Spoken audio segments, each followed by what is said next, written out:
often feels like the myth of Sisyphus. You spend your life pushing a heavy boulder of human problems up a steep hill, only to watch it roll right back down to the bottom on Monday morning. This exhaustion is the mark of a manufacturer mentality. It is the silent, heavy assumption that the leader is the source, that you must personally generate the energy, the wisdom, and the solutions to fix every person in the pews. We try to solve this by hunting for better methods, like someone clutching a map while they're hopelessly lost. But methods change with the culture. To find your way, you don't need a map. You need a compass built on unchanging principles. Warren Wiersbe defined that compass through 4 pillars: divine resources meeting human needs, through loving channels, to the glory of God. These elements must exist simultaneously. If the circuit breaks, the work is no longer ministry. It is just religious activity. Switching your perspective from a manufacturer to a distributor changes the entire mental model of leadership. The burden of production is no longer yours. Consider the first pillar, divine resources. Most workers assume they are the ones who must supply the power or the answers.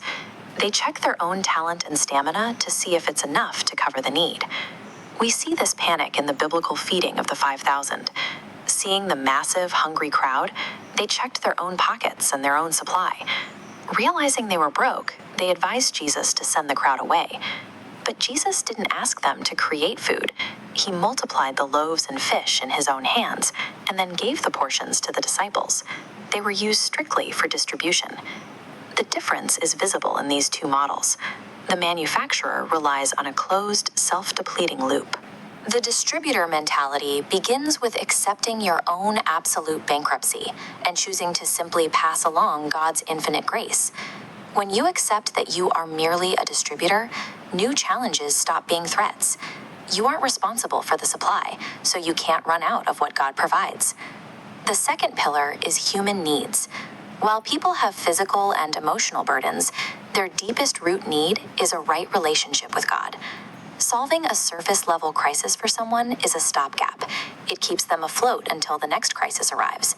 But when you connect a person to grace, they receive the internal strength to solve their own problems and stop repeating the same destructive cycles. Delivering that grace requires the third pillar, loving channels. But ministry involves hedgehogs, people who have developed sharp protective quills because of their own pain. The closer you get to help them, the more they stick you. God allows these difficult people into your life for a reason.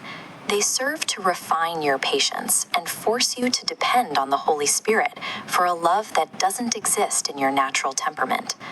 The 19th century minister Robert Murray McKean compared the servant of God to a cavalry officer's saber.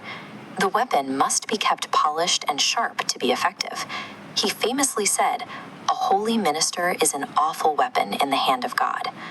Ultimately, God is just as concerned with forging your character as the channel, as he is with resolving the human needs on the other end. The final pillar, the glory of God, serves as a check on our motives. If a work is driven by personal recognition or building a platform, it is disqualified as true ministry.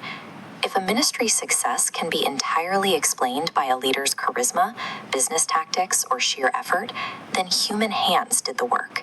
We often chase manufactured results.